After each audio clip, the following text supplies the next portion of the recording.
Good morning students. Result से related एक breaking news आ रही है कि GNDU इवन सेमेस्टर एग्ज़ाम्स का रिज़ल्ट आ गया है।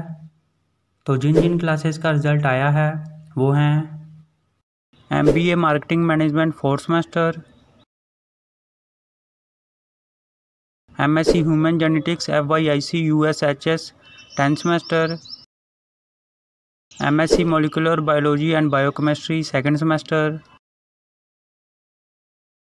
Master of arts in religious studies 4th semester.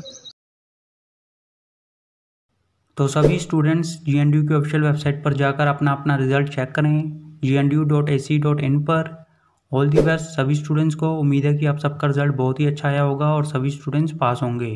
तो जैसे ही किसी और क्लास का या फिर किसी सेमेस्टर का रिज़ल्ट आता है तो हम आपको बता देंगे। तब तक इस वीडियो को लाइक कर दो, शेयर कर दो, चैनल सब्सक्राइब कर दो और बेल आइकन ज़रूर प्रेस कर देना। Thank you.